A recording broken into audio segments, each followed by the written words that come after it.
But tonight, a heated debate around a bill moving through the State House.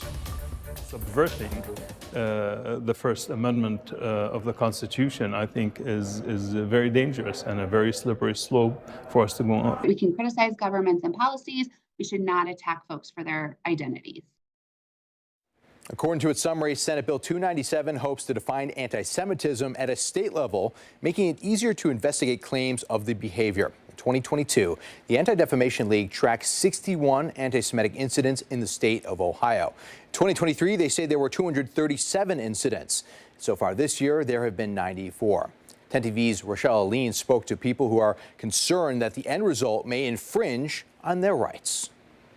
Bill's sponsor, Senator Terry Johnson, says the mission behind Senate Bill 297 is clear. This new wave of hatred is only getting worse, and in the United States of America especially, it needs to be stopped. By defining anti-Semitism at a state level, he hopes to curb anti-Semitic incidents across our state. It's a mission many can get behind, but the language in the bill is leading to a difference of opinions. Under the proposed law, the state would adopt the definition of anti-Semitism that's on your screen. It's from the International Holocaust Remembrance Alliance, or IHRA. The bill goes on to say that the state would use examples of anti-Semitism provided by that group in its definition as well. They include accusing Jewish people or Israel of inventing or exaggerating the Holocaust, accusing Jewish citizens of being more loyal to Israel than their own countries, and claiming that the existence of the state of Israel is racist. Critics of the bill worry the definition is too vague and the examples infringe on their ability to be critical of Israel. I mean, in America, you can burn the American flag, but you cannot criticize a foreign country. I think this is a sad day in America.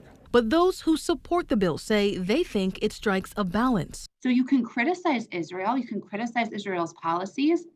It's when we step into a space where we're saying, well, let's just get rid of Israel. It shouldn't exist.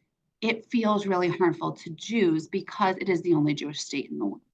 10 TV took this debate to two lawyers. What is your reaction to this law as a First Amendment attorney? As it is written, where the legislature should be using a scalpel, it's using a meat cleaver. It's much too imprecise to limit speech. The Constitution protects your right to be offensive, to be racist, to be sexist, to be anti-Semitic.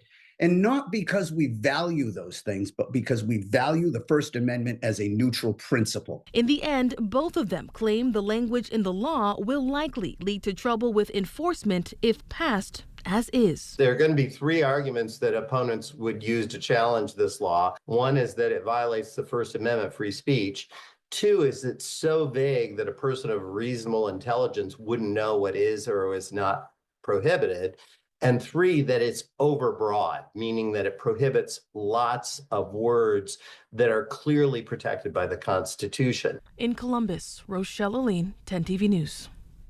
Now, this bill has passed the Senate, and its counterpart is now working through the House. If it doesn't pass by the end of the week, it will be reintroduced during the next General Assembly. If you have a story you want 10 TV to investigate, send us a tip. Email 10investigates@10tv.com.